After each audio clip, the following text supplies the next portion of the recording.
Carla Bianpun yang dikenal sebagai jurnalis dan satu dari kritikus, kurator, serta pengulas seni di Indonesia menerima penghargaan Roseno Award 11 yang diselenggarakan di Auditorium Tuti Roseno Plaza pada Senin tanggal 26 Juni tahun 2023.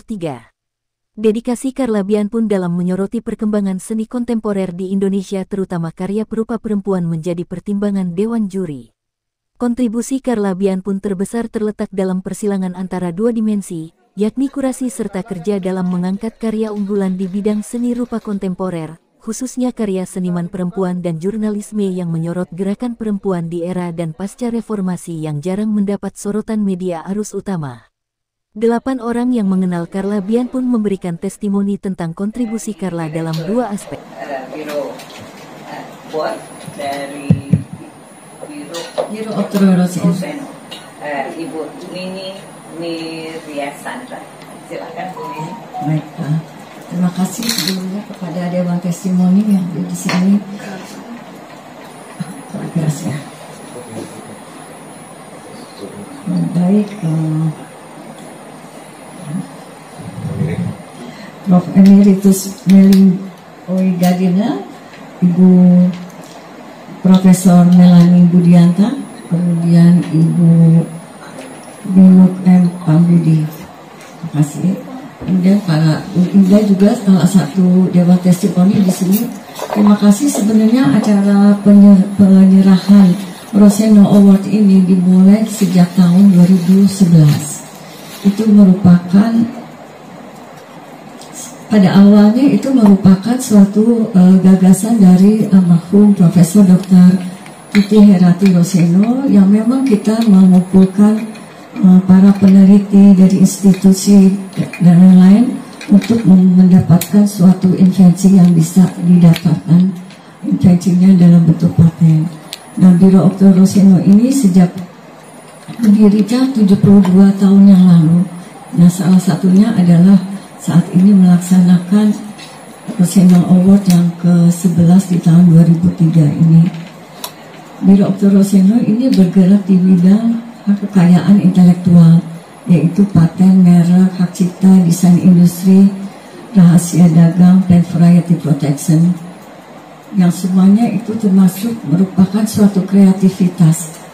Dan salah satu yang merupakan kreativitas itu yaitu tulisan, karya tulis, semuanya invensi itu merupakan suatu kreativitas yang dilindungi dalam kekayaan intelektual. Dan oleh karenanya kami mengundang Dewan Testimoni ini untuk memberikan penghargaan kepada tokoh yang layak untuk diberikan penghargaan yang saat ini mungkin masuk ke dalam perlindungan hak cipta. Mungkin itu dari saya terkait dengan Biro Dr. Roseno, syukuran yang ke-75 tahun Biro Dr. Roseno yang didirikan oleh Profesor Dr. Insinyur Roseno dan Mr. Elaine itu seorang lawyer dari Belanda. Nah, kemudian berlanjut, alhamdulillah berlanjut sampai saat ini. Terima kasih. Selamat datang Ibu Mela Jasma. Nah, kemudian saya sampaikan langsung ke Ketua Dewan Testimoni atau Bu Indah dulu. Bu Indah salah satu Board of Director dari Biro Dr. Roseno. Kami persilakan Bu Indah, silakan menambahkan. Selamat siang teman-teman media. Assalamualaikum warahmatullahi wabarakatuh. Di depan kami di sini hadir sebelah kanan saya ada Prof. Melin Gardiner, kemudian ada Prof. Melanie Budianta, ada Ibu Nino Pambudi, ada Mela Yasma yang datang dari Jogja, dan mereka ini adalah Dewan Testimoni untuk Roseno Award yang ke-11 yang kami berikan kepada Ibu Carla Bianpun. Kenapa kita memilih Ibu Carla Bianpun? Sebetulnya adalah amanah dari almarhumah Profesor Dr. Tuti Herati Roseno. Beberapa bulan sebelum beliau wafat, beliau menyampaikan ingin sekali agar Roseno Award ke-11 diberikan kepada Ibu Carla Bianpun. Dan memang Bu Carla Bianpun tahun ini menerima Roseno Award. Roseno Award terakhir adalah 2019 diberikan kepada 2 tokoh. Pada waktu itu Prof. Dr. Emil Salim dan Basuki Cahayapurnama. Karena itu setelah pemberian Roseno Award ada pandemi COVID, kemudian baru kali ini kami memberikan lagi Roseno Award kepada Ibu Carla. Nah, untuk itu tentu juga terima kasih atas kehadiran para teman-teman media, dan di sini nanti Ibu Melani Budianta sebagai Ketua Dewan Testimoni akan tentu menjelaskan lebih detail. Dan di sini memang ada beberapa teman yang lain sebetulnya ya Bu Melani. Di sini ada Prof. Bambang Sugiarto, juga salah satu anggota Dewan Testimoni dari Bandung. Ada Bapak Jim Supangkat juga dari Bandung. Kemudian ada Farah Wardani, tapi hari ini kebetulan harus kembali ke Inggris sehingga tidak bisa hadir di sini. Ada lagi yang lain, Prof. Melani Setiawan, ya. Dr. Melani Setiawan. Kemudian udah ya. Oh ya, Pak Hilmar Farid, ya. Jadi memang Pak Hilmar Farid sama Prof. Saparina Sadli. Ya. Jadi Prof. Saparina Sadli, Bapak Hilmar Farid, Dirjen Kebudayaan, dan juga Bapak Jim Supangkat dan Farah Wardani nanti disaksikan lewat video ya tayangannya. Baik, saya tidak berpanjang lebar. Terima kasih. Wassalamualaikum warahmatullahi wabarakatuh. Baik Bapak Ibu semua dari media, kami ke-8 Dewan Testimoni ini, anggota Dewan Testimoni, sudah mengenal Bu Carla sejak lama, tapi dari bidang yang berbeda-beda. Karena itu nanti di buku itu Bapak bisa lihat bagaimana semua testimoni dihimpun dari berbagai aspek ya. Dan kami semua bersepakat bahwa memang Bu Carla sangat layak untuk diberi penghargaan. Yang jelas adalah dedikasinya ya, sebagai seorang jurnalis dan kurator seni rupa kontemporer yang sudah menulis sejak tahun berapa? Tahun 85 sampai sekarang ya, sudah berapa 4 dekade ya. Terus menulis, bahkan seringkali 1 minggu bisa 2 tulisannya ya. Dan itu meliputi berbagai macam aspek, diawali dengan budaya, kemudian nanti berkembang ke seni kontemporer, dan pada ujungnya adalah perhatian pada seni rupa kontemporer yang dibuat oleh perempuan dan anak-anak muda ya. Nah, di sini ada beberapa dewan juri yang akan menceritakan dari aspek mereka masing-masing kontribusi Ibu Carla. Mungkin pertama dari seni rupa kontemporer, silakan Bu Melani. Selamat siang. Terima kasih banyak untuk hadir ya. Ya, kami semua merasa sangat penting untuk memberi penghargaan kepada Ibu Carla karena kontribusi beliau luar biasa. Ya, hampir 40 tahun beliau menulis di beberapa mass media, termasuk dia juga terlibat dalam mendirikan majalah seni rupa dulu yang Free Arts, mungkin ingat ya. Sayangnya sekarang tidak ada lagi salah satu majalah khusus tentang seni rupa. Tetapi bisa dikatakan bahwa Ibu Carla salah satu orang di Indonesia yang sangat konsisten menulis tentang seni rupa dan menjembatani gerakan-gerakan dalam perkembangan seni rupa dengan publik yang lebih luas. Ada banyak orang yang menulis dalam koran mengenai seni rupa, tapi beliau betul-betul sangat konsekuen selalu menulis cukup dalam mengenai perkembangan ini.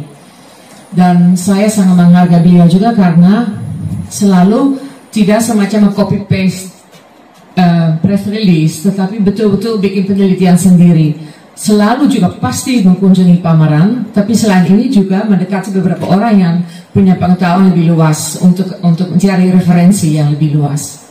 Dan itu menjadi tulisan yang bermakna menurut saya. Jadi kalau kita melihat seperti 38 tahun Carla kontribusi dalam beberapa mass media, ya bisa dapat semacam gambaran gerakan-gerakan seni rupa Indonesia sebetulnya. Ya, ini saja. Terima kasih dari saya. Silakan Bu. Baik, terima kasih Bu Melani. saya barangkali mewakili media, bukan mewakili media, maksudnya saya juga orang media. Jadi saya mengenal saya memanggilnya Mbak ya, Mbak Carla ini cukup lama ya sebagai sama-sama meliput begitu. Dan itu kalau saya perkenalan dengan Mbak Carla itu dimulai barangkali 98 lah sebetulnya, ketika ada perubahan rezim gitu. Bu Carla ini kan aktif sekali dalam ikut memperjuangkan hak-hak perempuan ya dari sisi lain gitu, walaupun dia tidak pernah menyebut dirinya seorang feminis atau apapun, tetapi tahun 98 itu rasanya menjadi seperti titik balikan. Kita tahu apa yang terjadi pada tahun 98 terhadap perempuan-perempuan kelompok etnis Tionghoa gitu ya. Jadi itu yang melahirkan juga Komnas Perempuan, dan Mbak Carla itu ikut terlibat di dalam Debra juga Mbak Debra ini juga ikut terlibat gitu. Saya sebagai orang media juga mengikuti, tentu saja perhatiannya Mbak Carla ini luas ya. Jadi memang pada satu sisi dia banyak sekali menulis mengenai seni rupa kontemporer terutama, tetapi dia juga punya perhatian pada isu-isu perempuan. Dan itu sebetulnya ternyata setelah diteliti lagi bukan hanya 98, sebelumnya juga dia sudah pernah, cuman waktu itu saya belum mengenal dia gitu ya. Buku-bukunya tuh, tulisan-tulisan dia ada banyak dihimpun di dalam berbagai buku. Salah satunya tuh menarik adalah tulisan dia mengenai PKK. Cara dia menulis itu luar biasa sekali, tidak menyerang, tetapi secara deskriptif ya. Ini kita sebagai jurnalis tahu ya, cara menulis deskriptif itu. Dengan cara itu dia menunjukkan seperti apa sih PKK itu sebetulnya. Nah, model cara menulis seperti itulah yang menurut saya baik gitu ya, tidak perlu memberi masukan. Kan dia juga sebagai seorang kurator dan jurnalis, dia juga bersikap kritis, independen begitu ya. Tapi tulisan-tulisannya tuh tidak perlu menyakiti, tidak perlu menyinggung, tetapi pembacanya tuh akan mendapatkan informasi yang cukup apa sih yang terjadi. Dan satu hal yang menurut saya juga kelebihan dari Ibu Carla itu adalah dia sangat empati ya, empatinya tuh luar biasa.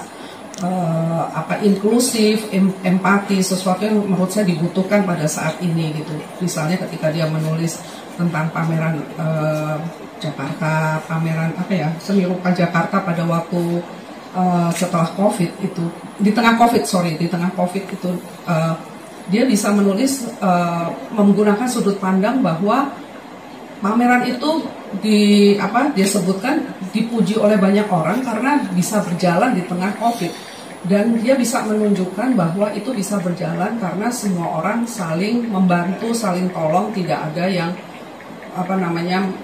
sikut menyikut lah, kira-kira tidak ada yang saling menjatuhkan. Nah, sudut pandang seperti ini itu kan tidak semua penulis memilikinya gitu. Nah, itu sesuatu yang menurut saya juga genuine dari Ibu Carla, sehingga saya rasa memang dia layak untuk mendapatkan award ini. Saya rasa itu Bu Melani. Terima kasih. Mungkin dilanjutkan. Oke. Assalamualaikum warahmatullahi wabarakatuh. Selamat sore ya. Sudah sore. Siap. Sore menjelang sore. Saya kenalan dengan Bu Carla itu sudah cukup lama ya. Ya, kelihatanlah dari rambut saya. Sejak 80-an beliau kerja di Bank Dunia dan saya dapat proyek dari Bank Dunia. Waktu itu saya jadi konsultan. Isu yang dia memang mewakili tempat dia di Bank Dunia itu untuk menangani women in development. Waktu itu kan isunya women in development.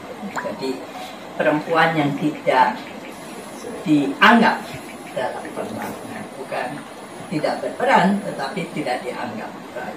Jadi kita memperjuangkan itu. Dan disitulah saya berkenalan juga dengan cara Carla mengungkapkan ide-idenya. Ya. Terlebih di tulisannya, untuk saya, Carla, saya nggak tahu ya kata yang paling cocok untuk menggambarkan beliau. Tapi saya melihat kalau dia menulis lewat orangnya. Jadi kalau tentang seni, maka senimannya yang keluar ya. Jadi seninya itu dilihat dari senimannya, bagaimana senimannya itu menunjukkan hasil karyanya. Dan untuk saya itu perspektif yang saya terus terang jarang membaca ya, karena begitu berbeda. Nah itu untuk saya tentu saja itu sangat berharga karena dia berbeda itu. Tapi di faktor lainnya yang sangat mengagumkan dari Carla, saya sudah berteman lama juga, konsisten ya, itu semuanya setuju lah dengan konsistensinya. Bagaimana dia dari soal perempuan, dan itu tetap saja ya, soal tempat perempuan di dunia apapun dan minoritas lain. Kalau sekarang kan kaum muda ya, mereka dapat tempatnya sebagai pendatang gitu ya, jadi minoritas itu yang selalu dia tonjolkan, selalu berjuang untuk yang belum dapat tempat, tidak dapat tempat atau belum dapat tempat, dengan menunjukkan hasil karyanya. Jadi itu kekayaan Carla yang untuk saya bukan main ya. Saya singgah tapi saya suka baca tulisannya saja. Jadi saya juga dikirimin banyak tulisannya, dan memang mengagumkan ya. Tapi saya harus ingin mengucapkan terima kasih sudah dilibatkan. Mungkin saya dilibatkan karena saya bersama dengan Bu Tuti ke EIT, bukan karena saya tidak ada latar belakang seniman, seni atau seniman, tapi saya suka seni. Jadi kemarin saya nonton baletnya, mengagumkan sekali untuk saya karena saya juga dengar balet dari Surabaya, Marlupi, itu penarinya dan koreografnya itu memenangkan first and second prize di New York dan Eropa. Jadi saya lagi menulis sesuatu yang saya lagi depres. Aduh senangnya melihat itu. That is hope. Dan Carla memberi harapan. Terima kasih. Sekarang lanjut. Ya, terima kasih. Jadi memang pilihan Bukala menerima Roseno Award ini memang tepat, karena perjalanan atau kiprah Bukala di dalam mendukung kreativitas perempuan perupa terutama sejak awal memang sudah terlihat. Pada tahun 1994 kami menyelenggarakan pameran Spirit Kartini. Bukala juga sudah sangat fokus kepada para perupa. Karya-karya yang menarik perhatiannya langsung ditujukan perupanya, diwawancara sampai detail. Nah itu berlanjut sampai 98 kami menyelenggarakan pameran Women in the Realm of Spirituality. Ada 16 perempuan perupa lagi yang terpilih, dan Ibu Carla juga menjadi bagian dari tim kami. Sampai pada satu hari Bu Carla juga mengajak kami untuk terlibat di pameran perempuan perupa dan juga penerbitan buku tentang perempuan perupa. Jadi Bu Carla mencoba menempatkan posisi perempuan perupa di dalam Indonesian Historiography. Karena selama ini memang banyak teman-teman Bu Carla terutama bertanya, kok tidak pernah kedengaran adanya kehadiran perempuan perupa. Karena itu tahun 2007 Bu Carla juga bersama Farah Wardani dan Wulan Digantoro menerbitkan buku The Curtain Opens ya. Nah ini juga untuk mengisi kekosongan peran perempuan perupa. Setelah 12 tahun kosong, 2019 Bu Carla juga bersama kami menyelenggarakan pameran karya perempuan berupa muda kontemporer. Waktu itu juga dipilih umur 27 sampai 41 tahun, dan salah satu perempuan berupanya juga ikut terpilih di Venice Biennale. Waktu itu Syadi Ratnawulan. Nah, setelah 2019 kami menyelenggarakan pameran, akhirnya pada tahun 2022 kami menyelenggarakan lagi perempuan berupa juga, tapi 10 perempuan senior yang sudah secara 2 dekade berkarya terus. Nah, inilah bagaimana minat dan perjuangan Ibu Carla untuk mensosialisasikan perupa-perupa Indonesia di kancah dunia. Nah, inilah yang memang tidak ada, saya rasa, jurnalis atau kritikus perempuan lainnya dan kurator bahkan yang memang mengangkat perempuan perupa. Walaupun tentu Bu Carla juga memberi perhatian kepada perupa laki-laki ya, tapi dalam hal ini perempuan perupa ini Bu Carla melihat jeli bagaimana potensi kekaryaannya, konsep karyanya bahkan melebihi daripada perupa laki-laki. Nah, untuk itu saya rasa hari ini kita memang pantas menyaksikan Bu Carla menerima Rosena Award yang ke-11. Demikian dari saya. Silakan. Ya, menyampaikan. Terima kasih Bu Linda. Saya sedikit saja. Saya pikir Carla mesti dilihat sebagai sosok yang inspirasional. Banyak perempuan akhirnya mengikuti jejaknya menjadi penulis jurnalisme seni rupa, kritikus, dan juga kurator. Itu satu ya. Yang kedua, Carla itu teman berantem yang cukup lumayan bukan gagah ya. Dia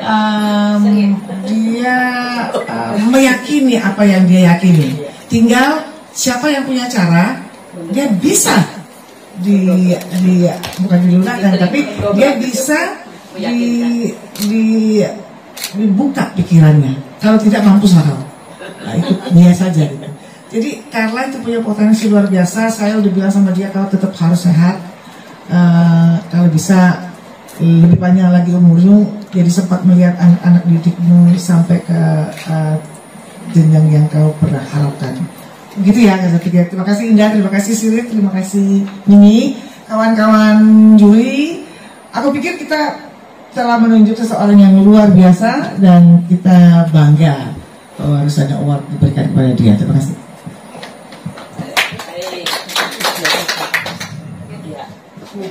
Kita bisa melihat dari buku yang saudara terima, ada biografi Bu Carla ya. Di situ bisa terlihat berapa usia Bu Carla ya. Lahirnya, coba kita lihat. Lahir di Makassar tahun 1936. Jadi sekarang sudah berusia berapa? 87 tahun ya. Ya, dan kita melihat saat ini pun dia masih pergi ke pameran di sana, kemudian naik ke gojek, kadang-kadang gokar ya, karena dia tidak pergi ke pameran, lalu mewawancara setiap orang yang, bahkan orang yang hadir di pameran, senimannya semuanya. Jadi kami sendiri sangat kagum pada kekuatan ya, kekuatan apanya ya, semangatnya ya. Nah, kita melihat tadi persilangan antara dua hal, sehingga kita menyebutkan, mengapa kami menyebutkan yang konsisten menyuarakan yang tak terdengar. Ya, barangkali pertanyaannya mengapa gitu ya. Karena tadi sudah diuraikan oleh Ibu Nuni bahwa perspektifnya, kepekaannya, empatinya pada hal-hal yang biasanya tidak dilihat. Dan ini juga terkait dengan kondisi seni rupa di Indonesia. Nanti Anda akan melihat James Supakat mengatakan dari tahun 70-an, 80-an tidak ada kurator perempuan gitu ya. Sehingga banyak sebetulnya karya yang sangat bagus tetapi tidak dilihat gitu ya. Nah, Ibu Carla mempunyai kejelian itu untuk melihat yang tidak dilihat orang, yang tidak terdengar ya. Termasuk juga persoalan minoritas, persoalan orang-orang yang tertinggal. Hal-hal seperti ini yang disuarakannya ya. Jadi ada persilangan antara jurnalisme dan juga perhatian pada hal-hal yang tertinggikan, terutama terhadap perempuan. Itu yang sangat menonjol. Dan pertemuan saya dengan Bu Carla seperti tadi dikatakan Ibu ini adalah tahun 98 juga. Ketika Bu Carla itu waktu itu masih berusia 60-an tahun ya, dan kami kan yang masih lebih muda ya, melihat perempuan 60 tahun kecil gitu ya, jualan ikut demo gitu ya, dengan itu fotonya, lalu pergi ke Gus Dur, ikut kemana-mana, sampai ke Aceh mengikuti Dukup Pakat Inong Aceh, gerakan perempuan Aceh untuk mencapai perdamaian ya, ada di situ. Dan kehadirannya itu sangat penting, karena cara Ibu Carla untuk meliput itu bukan sebagai orang dari luar yang melihat gitu dengan jauh, kan betul-betul ikut di dalamnya dan mencatat hal-hal yang detail, sehingga catatannya itu tidak ada kadang-kadang di koran-koran yang lain. Mengapa? Karena dia juga sebagai seorang yang ikut dalam gerakan itu. Satu contoh ketika ia pergi ikut dengan pertemuan menghadap Pak Habibie, Presiden Habibie waktu itu dengan Ibu Saparina Sadli ya, dan Ibu Melik ikut, Ibu Maylin juga ikut, Debra ikut ke Presiden Habibie, Debra juga ikut. Datang ke sana perempuan-perempuan ini untuk memprotes, untuk melaporkan kekerasan Mei yang telah betul menggoncangkan hati para perempuan ini. Bagaimana ratusan perempuan diperkosa, ya, hanya dengan ciri etnis tertentu begitu. Dan karena kedatangannya itulah Presiden Habibie akhirnya membuat Komnas Perempuan. Tapi liputan Bu Carla, catatannya bagaimana Pak Habibie mula-mula begini, kemudian bagaimana ajudannya begitu, tidak mungkin diliput oleh orang lain karena dia betul-betul ada di situ dan dia bisa menceritakannya dengan jelas prosesnya itu seperti apa, gitu ya. Dan peristiwa 98 itu karena dia juga sudah mengikuti seni rupa kontemporer dan kemudian bisa melihat kaitan apa yang terjadi 98 dengan perkembangan perempuan perupa. Bagaimana perempuan-perempuan perupa itu ikut berubah gayanya seketika menyikapi 98. Tadinya melukis bunga-bunga cantik saja, sekarang tiba-tiba ada kemarahan, ada kegelisahan, menggambarnya dengan cara berbeda. Jadi Ibu Carla menggabungkan hal-hal tersebut ya, perhatiannya dan kehadirannya terutama, sehingga seniman yang ditulis, orang yang ditulis merasa ditemani oleh dia karena Ibu Carla menggali pikiran mereka, menyampaikannya gitu ya. Tentu ada sikap kritis, tetapi sangat halus ya Bu ya, sangat halus, sangat sehingga tidak menghakimi begitu ya, sehingga orang-orang yang ditulis merasa betul-betul disuarakan. Dan suara itu tidak hanya untuk Indonesia saja. Dari buku-bukunya tadi, dia menulis buku-buku dalam bahasa Inggris, dan dia menulis juga di koran-koran yang berbahasa Inggris, terutama Jakarta Post dan juga di luar negeri. Dan dia nulis juga di pameran-pameran di luar negeri juga, sehingga yang terjadi di Indonesia itu dilantangkan atau disuarakan dengan cukup lantang sehingga terdengar oleh orang yang di luar. Jadi itu saya kira beberapa kekuatan. Ada yang mau menambah, Bapak Ibu? Mbak Siri mau menambah? Buka Bu Debra.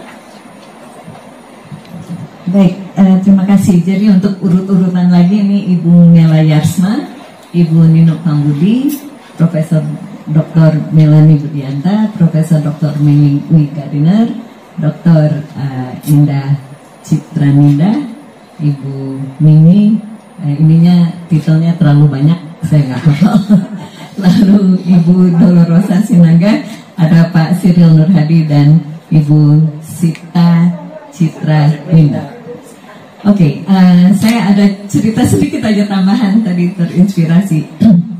Jadi waktu habis reformasi, Bu Carla itu sudah nenek-nenek waktu itu, 60 nenek-nenek. Jadi ulang tahunnya Bu Sinta Nuria, kita diundang ke istana. Itu pertama kali LSM aktivis bisa masuk ke istana Merdeka. Ulang tahun Ibu Sinta, Ibu Negara berulang tahun. Di pintu dilarang bawa kamera apapun. Tapi oma-oma ini masukkan 2 kamera kecil di kiri kanan, Dan dia tidak diperiksa, kita semua taruh tas. Jangankan kamera, tas saja nggak boleh masuk. Dia tidak diperiksa, jadi dia masuk. Ketika potong tumpeng, tiup lilin, kita cari Carla mana minta foto. Dia berdiri di atas lemari untuk foto Gus Dur. Lalu kita cari Carla mana lagi. Dia berdiri di lemari sebelah sana untuk dapat angle yang lain. Itulah Carla Bianco. Waktu itu umurnya baru 64 tahun. Jadi rekan-rekan media, kalau ada pertanyaan silahkan.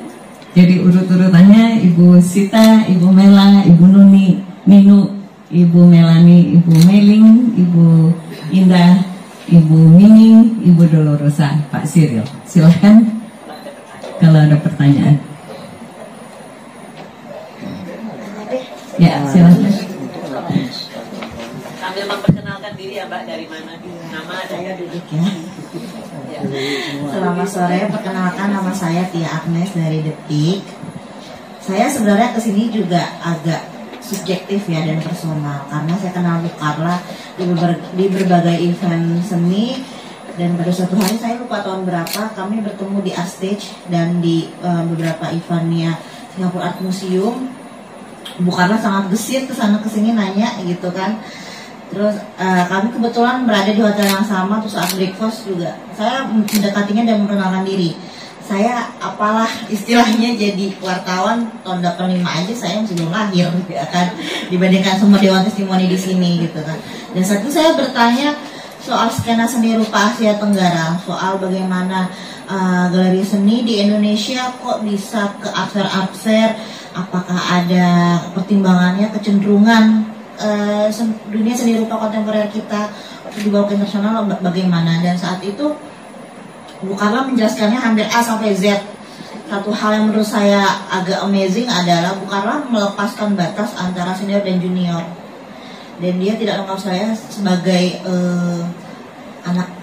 bukan anak didik ya, bukan sebagai seorang yang agak-agak ini, tapi anak bawah. Iya gitu, tapi dia menjelaskan hal itu semua dengan gamblang aja, tidak terlalu sok-sokan senior gitu. Jadi saya sampai sekarang respect banget dengan Bu Carla. Yang saya tanyakan tadi sudah diperjelas bahwa Bu Carla satu-satunya kandidat untuk di award ke-72 kali ini ya. Award yang ke-11 ya kan.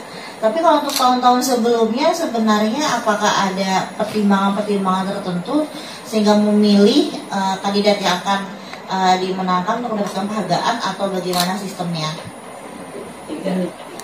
Terima kasih.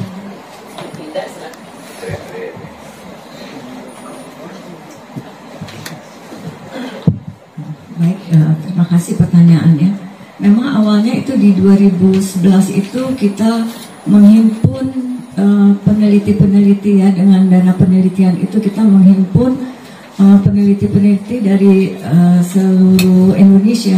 Kita mengirim surat untuk mereka mengirimkan proposal, dan salah satu jurinya yaitu Prof. Meling dari AIPI untuk memilih kriteria mana yang akan mendapat hibah dari Biro Dr. Roseno. Akhirnya kita memberikan hibah itu perjalanannya sampai dengan di 3 kali pertemuan itu.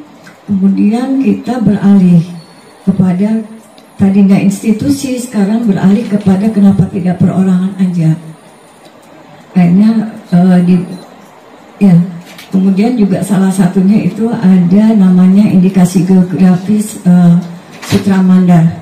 Nah, Sutramandar itu juga kita hasil dari penelitian, dan waktu itu juga ada wearable juga menjadikan salah satu yang memperoleh dana penelitian juga dari Biro Dr. Roseno. Nah, yang sekarang ini adalah memberikan kepada tokoh. Memang sudah beberapa tokoh yang diberikan. Di buku ini juga ada beberapa tokoh, yaitu Pak Habibie. Mungkin dari yang pertamanya mungkin saya baca di sini aja.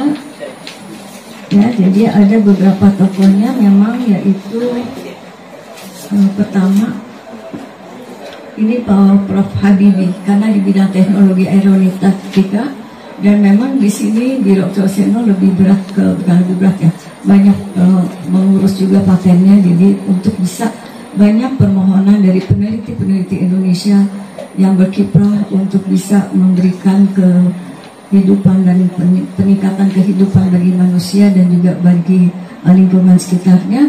Nah, kemudian ini ada Prof. Mahdi Suseno juga di bidang kemanusiaan di situ. Kemudian Prof. Wiratpan Bangsa Dinata di bidang rekayasa struktural teknik sipil. Nah, kemudian dilanjutkan dengan Prof. Dr. Saparina Sarli di bidang kesetaraan jenderal. Kemudian Prof. Dr. Samsu Hidayat Ronokusumo di bidang ilmu pengetahuan dan kedokteran. Insinyur Basuki Cahaya Purnama di bidang etos kerja dan integritas. Kemudian Prof. Dr. Emil Salim, peraih inspirasi dan kontribusi kepada nilai keberlanjutan, keberagaman, dan integritas. Memang di sini kita memberikan tokoh-tokoh yang memang sangat berdedikasi kepada bidangnya khusus. Contoh Emil Salim pada bidang lingkungannya, sampai ada keanekaragaman yang demikian banyaknya perlindungan undang-undang untuk lingkungan tersebut. Kemudian B.J. Habibie juga gitu. Nah, ini demikianlah mungkin latar belakangnya. Dr. Rosseno memberikan penganugerahan Rosseno Award kepada beberapa tokoh. Demikian, terima kasih. Sudah terjawab, Mbak, pertanyaannya. Mungkin saya bisa tambahkan sebentar ya. Kenapa mungkin sekarang kok Biro Dr. Rosseno memberikan award kepada Ibu Karla Bianpur? Tadi sudah dijelaskan panjang lebar. Tapi saya melihat di sini ada aspek perlindungan kekayaan intelektual juga perlu disosialisasikan, terutama masalah hak cipta dari kreativitas para perupa perempuan yang memang menjadi fokus Bu Karla. Kemudian juga Bu Karla sebagai penulis tentu juga kaitan dengan dunia literasi yang juga perlu perlindungan kekayaan intelektual khusus hak cipta, dan juga jadi dari sisi literasi penulisan, kemudian juga dari karya kreatif terutama seni rupa, patung, lukisan, semua itu tentu sudah mendapat perlindungan hak cipta. Dan juga di sini di sisi lain dari yang sudah disebutkan penerima Rosseno Award 1 sampai yang ke-10, dan kali ini justru yang lebih erat pada kekayaan intelektual, seni rupa dan sastra. Demikian, terima kasih. Ya, sedikit aja menambah pertanyaan jawaban dari pertanyaan tadi. Tadi Bu Indah sudah menyampaikan bahwa kali ini yang ke-11 Rosseno Award itu dimensinya lain, lebih tadi kepada karya seni, gitu ya.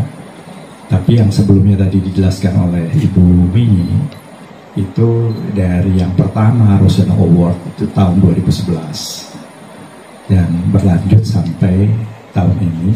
Tentu tahun lalu dan 2 tahun sebelumnya itu karena COVID jadi tidak terjadi Rosseno Award ya. Tapi dedikasi bahwa Biro Dr. Rosseno itu berdiri lahir tahun 1951 yang didirikan oleh Profesor Dr. Insinyur Rosseno, seorang yang memang intelektual, yang juga pendidik, yang kemudian di bidang tadi hak atas kekayaan intelektual, artinya melindungi hak cipta, kreasi secara hukum, sehingga pencipta berkarya itu dapat menikmati secara komersil dari hasil ciptaannya. Nah, itu adalah yang kegiatan usaha dari Biro Dr. Rosseno. Nah, tapi di 2011 kemudian pada saat itu Profesor Dr. Tuti Herati Nurhadi Rosseno mulai dengan mencetuskan memberi penghargaan kepada tokoh-tokoh yang berdedikasi tinggi yang tadi sudah disebutkan, mulai dari Profesor Dr. Habibie di bidang aeronautics, kemudian di bidang kedokteran, di bidang kemanusiaan. Nah, jadi disiplin-disiplin itu kemudian sampailah tahun ini pada bidang seni.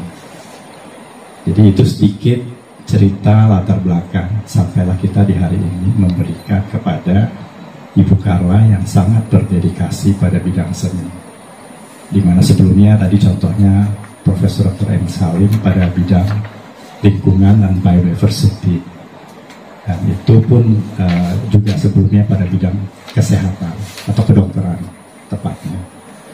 Nah, bidang-bidang yang penuh dengan tentu penelitian atau riset dan development untuk manfaat umat manusia kita semua. Jadi arahnya ke sana sebetulnya. Kami masih belum tahu tahun depan apakah pada bidang apa yang tepat bisa diberikan kepada individu yang juga memiliki dedikasi tinggi yang bisa didukung oleh para dewan testimoni di sini yang sudah memberikan semua pandangan. Saya rasa itu saja tambah. Terima kasih.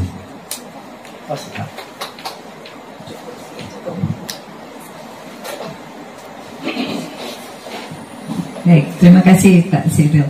Ada lagi pertanyaan dari rekan-rekan media? Tadi pertanyaannya sudah terjawab ya.